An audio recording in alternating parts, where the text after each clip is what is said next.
When I started on my journey of awakening and after watching the movie The Secret, realized that I could mold the clay of my life, that I could intentionally create my future the way that I wanted it, and I didn't have to live by default. One of the first things that I did was start to ask myself and explore, well, then what is it that I really want? And that level of clarity is absolutely important as we're thinking about what we want our lives to look like. Because for most of us, the things that we want to create in our future look quite different than what our current life looks like. And so becoming clear about what we want, becoming clear about why we want it, is a very important part on this journey to intentionally lead the life that we love and not just create by default. However, we also have to know that if we're looking to create something, especially if it's really different from what we have right now, there absolutely is going to be some uncertainty as you go through this process.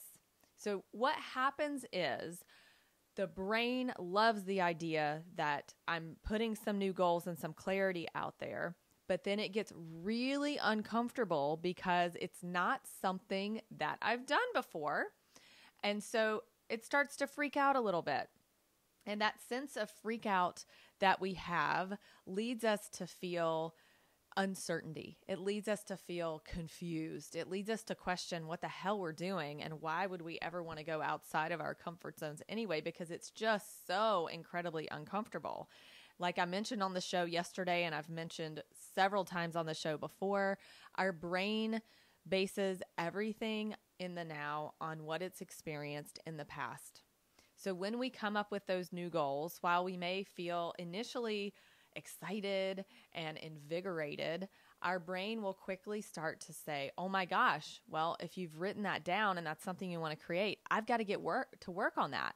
But since it's something that you've never done before, the brain also says, I don't know what to do. I don't know how to solve this problem. I don't know which pathway to take in the brain because there's no pathway that's established. So it is 100% part of the journey. Once you clarify your intentions and you write down your goals and you start to have a vision for what you want in your life and you visualize, like we talked about in the episode yesterday, to then immediately go into this freak out mode and feel complete uncertainty. One of the best resources to help you better understand what the role is of the clear intentions and the uncertainty that is associated with this journey of self-mastery is in the book Becoming Supernatural by Dr. Joe Dispenza. He talks a lot about how our brains are conditioned from our past experiences. We have a filter in our reticular activating system. We have belief systems that guide us, and all of that is wonderful. But once we step out of what we know, there's going to be some uncertainty. So Dr. Joe Dispenza recommends meditation as a way to put ourselves in that future state of uncertainty and openness and nothingness in order to expand our minds and to get ourselves more comfortable with that sense of uncertainty. So as you're thinking about what you want to create for the future, what you want your life to look like, I want you to also come to terms with the fact that there's going to be some uncertainty in all of it, and you're going to be uncomfortable.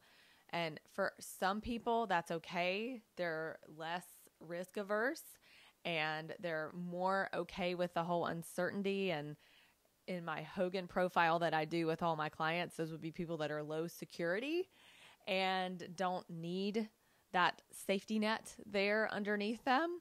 So they may be more okay with creating this uncertain future. However, if you are a person who is really needy in terms of you've got to be able to see and predict what's going to happen next, this journey of self-mastery is going to be very interesting for you because there's going to be uncertainty in it. So it's not a matter of not going for what you want because you're going to feel uncertain. It's a matter of being comfortable with being uncomfortable. And that's a phrase that you hear a lot in the realm of self-mastery and personal transformation, is when we create a new future for ourselves, we're going to have to be comfortable being uncomfortable, because not only is there discomfort in not knowing what the future is going to look like, there's also a ton of discomfort in the actions that we're going to have to take in order to get us there. So that's another thing that you're going to notice on this journey to create what you want, is you're going to get clear, you're going to have some goals, and then you're going to start to get some intuitive nudges about what to do about those goals. And many times those nudges are uncomfortable. And I talked about this a little bit a couple episodes ago, where I said we have to be so mindful not to follow someone else's path, and really tuned into what our intuition is saying to us and what our instinct is saying to us, so that we can follow the path that's meant for us. And that path that's meant for us towards that future that we want to create is going to have some discomfort involved in it. It happens to me. I'll get little intuitive nudges and I'm like, oh my gosh, that's not something I would normally do, but okay, I guess I'm going to be brave and just step forward into that action, even though it's not in my comfort zone, because getting outside of your old ruts and old ways of thinking, it's critical on this journey to lead the life you love and create more of what you want. Okay, so I mentioned meditation, but what are some other ways that you can not just create the clarity? I think it's pretty easy for people, but I will say I do have clients from time to time that struggle with the clarity. And most of the time, the reason they struggle with the clarity is because they're listening to what everybody else is saying. So the meditation will also help with that. The morning quiet time that I advocate constantly, with journaling and prayer and gratitude and staying in the frequency of those elevated emotions, that is absolutely necessary for you to be able to clarify what it is you want to create for yourself, and then shutting yourself off a little bit from what other people want for you and from you.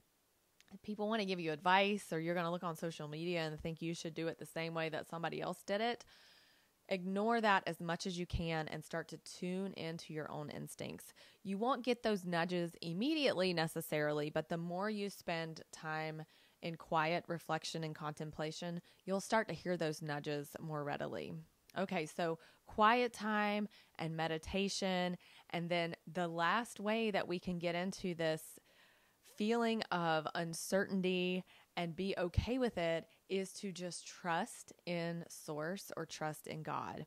And it goes back to what I talked about yesterday of having that belief and that affirmation that everything is working out for you, and to constantly remind yourself that even when things do not appear to be going your way on the surface, that things are always looking up, that the divine is always leading you to what's best for you. So sometimes doors close, sometimes opportunities are lost, sometimes surprises happen on this journey. I've just gone through some of that myself recently.